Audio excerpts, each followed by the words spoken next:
Hi amigos, welcome to VaRaMa World. இன்றைக்கி நாம் குழந்தைங்களுக்கு பிடிச்ச ஆனியன் சமோசா எப்படி செய்கிறதுன்னு பார்க்கலாம். செய்முறை போகலாம். 1/2 கப் மைதா, 1/2 கப் கோதுமை மாவு ஈக்குவலாக எடுத்துக்கோங்க. 1 ஸ்பூன் சுகர் ஆட் பண்ணிக்கலாம். 1 ஸ்பூன் சால்ட் ஆட் பண்ணிக்கலாம். 2 டேபிள் ஸ்பூன் நல்லா பாயில் பண்ண எண்ணெய் ஆட் பண்ணிவிட்டு நல்லா மிக்ஸ் பண்ணிக்கலாம். தேவையான அளவு தண்ணி ஆட் பண்ணிக்கலாம். தண்ணி ஆட் பண்ணிவிட்டு நல்லா சப்பாத்தி மாவு பதத்துக்கு நல்லா பிசைஞ்சு வச்சுக்கலாம். இந்த மாதிரி சாஃப்டாக ஒரு 20 மினிட்ஸ் சைடில் எடுத்து வச்சுட்டு நம்ம ஸ்டஃபிங் ரெடி பண்ணலாம். ஸ்டஃபிங்க்கு 2 பெரிய வெங்காயம் நீல வாக்கில் கட் பண்ணது, 1/2 கப் வந்துட்டு கேபேஜ், 1/2 கப் வந்து அவல் வந்துட்டு நான் தண்ணியில் கழுகி எடுத்திருக்கேன், அப்போ அந்த சாஃப்ட்னஸ் இருக்கும். 1 பீஸ் வந்துட்டு இஞ்சி, கொஞ்சம் கொத்தமல்லி தழை கட் பண்ணிவிட்டு 1 table spoon chilli powder, 1 table spoon தனியா powder, 1 table spoon garam masala, 1/4 table spoon மஞ்சள் பொடி, தேவையான அளவு உப்பு ஆட் பண்ணி இந்த மாதிரி மிக்ஸ் பண்ணி வச்சுக்கலாம்.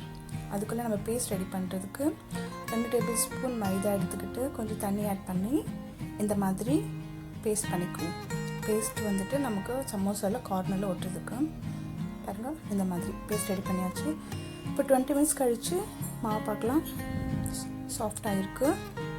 இப்போது சின்னதாக எடுத்து இந்த மாதிரி ரவுண்ட் ஷேப் பண்ணி உருட்டிட்டு மாவு தூவிட்டு நல்லா சப்பாத்தி கட்டையால் இந்த மாதிரி உருட்டிக்கும். நல்லா ஒரு தின் லேயராக இருக்கணும் பாருங்கள். இந்த தின் லேயருக்கு தான் வேணும். அப்புறம் ஒரு பெரிய ரெக்டாங்கிள் ஷேப்பில், நீளமாக ரெக்டாங்கிள் ஷேப்பில் எல்லா பக்கமும் கட் பண்ணி எடுத்துக்குவோம்.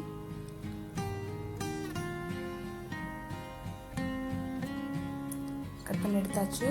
இப்போது சப்பாத்தி கல் ஹீட் பண்ணிவிட்டு லோ ஹீட்டில் வந்துட்டு ஒரு 1 மினிட் 2 பக்கமும் திருப்பி போட்டு எடுக்குவோம். ரொம்ப பாயில் ஆக வேண்டாம் பாருங்கள். இந்த மாதிரி 1 மினிட் போதும். எடுத்தாச்சு. இப்போது சமோசா ரெடி பண்ணலாம். சமோசா ரெடி பண்ணுறதுக்கு நம்ம வந்து ட்ரையாங்கிள் ஷேப்பில் இந்த மாதிரி ஃபோல்ட் பண்ணணும். ஃபோல்டிங் கரெக்டாக பண்ணலைன்னா நம்ம உள்ளே வைக்கிற ஸ்டஃபிங்கெல்லாம் வெளியே வந்துடும் ஆயிலில் போடும்போது, ஃப்ரை பண்ணும்போது. ஸோ ஃபோல்டிங் இந்த மாதிரி பண்ணிவிட்டு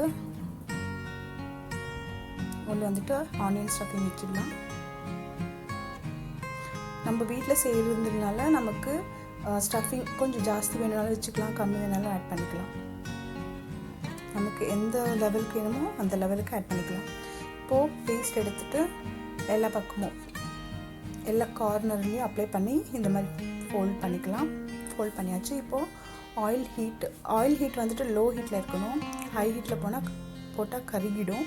ஸோ அந்த மாதிரி லோ ஹீட்டில் போட்டுட்டு கொஞ்சம் லைட் ப்ரௌன் வரைக்கும் ஃப்ரை பண்ணி எடுத்துக்கலாம். Here we go. நம்ம டேஸ்டியான குழந்தைங்களுக்கு பிடிச்ச onion samosa is ready to serve. இப்போ கலர்ஃபுல்லாக இருக்குது பாருங்கள். நல்லா டேஸ்ட்டாகவும் இருக்கும். கண்டிப்பாக வீட்டில் ட்ரை பண்ணி பாருங்கள். குழந்தைங்களுக்கு ரொம்ப பிடிக்கும். இந்த வீடியோ உங்களுக்கு பிடிச்சிருந்தா லைக் பண்ணுங்கள், சப்ஸ்கிரைப் பண்ணுங்கள் அண்ட் ஷேர் பண்ணுங்கள். தேங்க்ஸ் ஃபார் வாட்சிங்.